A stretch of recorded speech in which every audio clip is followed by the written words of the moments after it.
صدیق اکبر ہیں تو دلیل کیا دی؟ کہنے لگے وجاء المشرکون فضربوا النبی حتی دامیہ، میرے محبوب حرم کعبہ میں تھے، اسلام کے ابھی ابتدائی دن ہیں، تو جب کفار نے دیکھا کہ یہ اکیلے ہیں تو حضرت علی کہتے ہیں میں اس وقت چھوٹا تھا، تھوڑی سی ابھی عمر تھی، تو کہتے میں نے دیکھا کہ کفار نے نبی پاک علیہ الصلوۃ والسلام کو گھیر لیا اور یہاں تک کہ ضرب النبی، حضور کو معاذ اللہ مارنا شروع کر دیا اور اتنا ظلم و ستم کیا حضور پہ حتی دامیہ، یہاں تک کہ میرے محبوب کے مقدس بدن سے خون بہنے لگا۔ کہتے ہیں وَبَلَغَ أَبَا بَكْرٍ الْخَبْرُ، کسی نے جا کے حضرت صدیق اکبر کو بتا دیا اے ابو بکر، تمہارے نبی جن کا تم نے کلمہ پڑھا ہے ان پہ ابو جہل، ان پہ عتبہ معیط جو ہیں یہ ظلم کر رہے ہیں، انہیں گھیرا ہوا ہے۔ کہتے صدیق اکبر کو پتا چلا، یہ نہیں کہ انہوں نے کہا کہ چلو دائیں بائیں ہو جاؤں، اکیلا ہوں میں کیا کروں گا اتنوں کا، نہیں، فَأَقْبَلَ يَعْدُو، کہتے چھلانگے لگاتے ہوئے آ گئے، اقبال یعدو، جلدی کے ساتھ بڑے بڑے قدم بڑھتے ہوئے دوڑ لگا کر کہتے وہاں پہنچے، فی طرق کی مکہ شریف کی گلیوں میں بھاگتے ہوئے آ گئے اور آ کے کہا کیا ویلکم، تم تباہ ہو جاؤ، تم برباد ہو جاؤ، اتقتلون رجلا ان یقول ربی اللہ، ایسے بندے پہ تم ظلم کرتے ہو جو یہ کہتے ہیں میرا رب اللہ ہے، کیا یہ غلطی ہے ان کی کہ تمہیں ایک رب کی طرف بلاتے ہیں؟ وَقَدْ جَاءَكُم مِّن رَبِّكُمْ، سنو جس رب کے گھر کی تم متولی بنے ہوئے ہو اسی رب نے تو ان کو بھیجا ہے اور ان پہ تم ظلم و ستم کر رہے ہو۔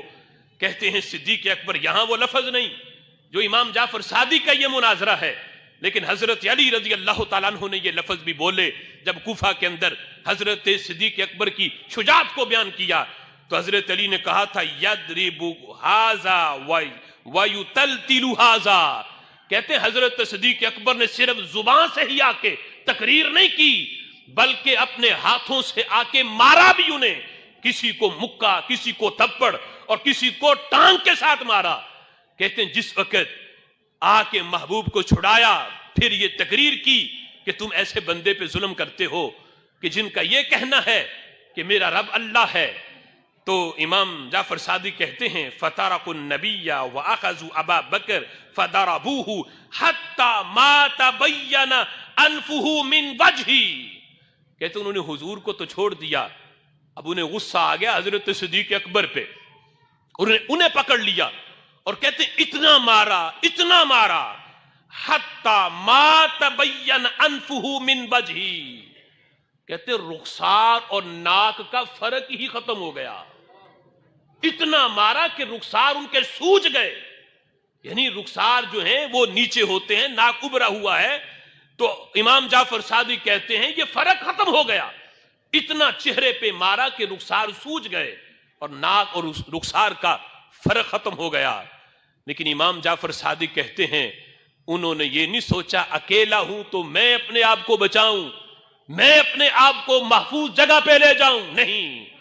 کہتے ہیں یہ ہیں اسلام کے سب سے پہلے مبلغ اور یہ ہیں اسلام کے سب سے پہلے مجاہد اور یہ ہیں اسلام کے سب سے پہلے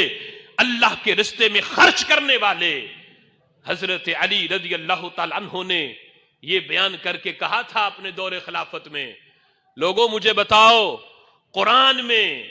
ایک مومن بندے کا ذکر ہے جس کے نام پہ قرآن کی ایک پوری سورت ہے 24ویں سپارے میں، وہ حضرت موسیٰ علیہ السلام کا اکلوتا امتی، جب فرعونیوں نے پکڑا حضرت موسیٰ علیہ السلام کو، ان پہ ظلم و ستم کرنے لگے تو یہ بندہ آ گیا، اس نے کہا چھوڑ دو حضرت موسیٰ کو، انہیں نہ مارو، ان کے بس یہی قصور ہے کہ یہ کہتے ہیں میرا رب اللہ ہے، انہیں چھوڑ دو، اگر سچے ہوں گے تو جس کا یہ وعدہ کرتے ہیں عذاب کا وہ تم پہ آ جائے گا،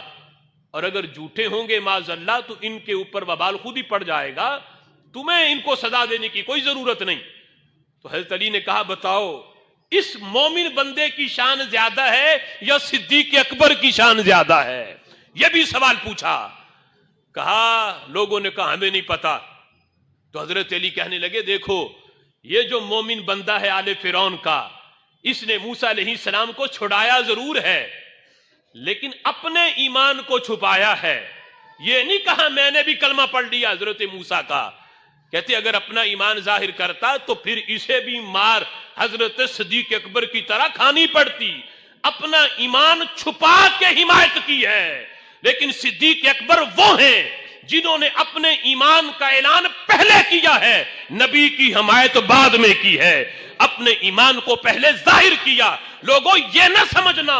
محض انسانیت کے ناطے پہ میں ان کی حمایت کر رہا ہوں، نہیں، میں وہ ہوں جنہوں نے کلمہ بھی اس نبی کا پڑھ لیا ہے اور اس نبی کی غلامی اختیار کر دی ہے. حضرت علی رضی اللہ تعالیٰ عنہ کہنے لگے اس آل فرعون کے مومن بندے کی پوری زندگی ایک طرف اور صدیق اکبر کی زندگی کا ایک لمحہ ایک طرف. فرمایا اس کی پوری زندگی مل کر بھی حضرت صدیق اکبر کی زندگی کے ایک لمحے کا مقابلہ نہیں کر سکتی.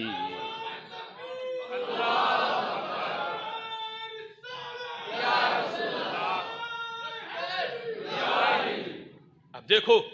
حضرت امام جعفر صادق رضی اللہ تعالیٰ عنہ پھر کہتے ہیں کان اول من جاہد فی اللہ. صدیق اکبر وہ ہیں جنہوں نے سب سے پہلے اللہ کی رضا کے لیے جہاد کیا. وہ اول من قاتل مع رسول اللہ، اور یہ سب سے پہلے ہیں وہ جنہوں نے رسول اللہ کے ساتھ مل کے جو ہے وہ غزوات کیے، جہاد کیا. وہ اول من انفق مالا، یہ پہلے ہیں وہ جنہوں نے اسلام کے لیے اپنا مال خرچ کیا. وقد قال رسول اللہ، اور یہی ہیں وہ جن کے لیے میرے محبوب نے فرمایا تھا وما نفعنی مال کمال ابی بکر، مجھے کسی کے مال نے اتنا نفع نہیں دیا جتنا نفع مجھے ابو بکر کے مال نے دیا ہے.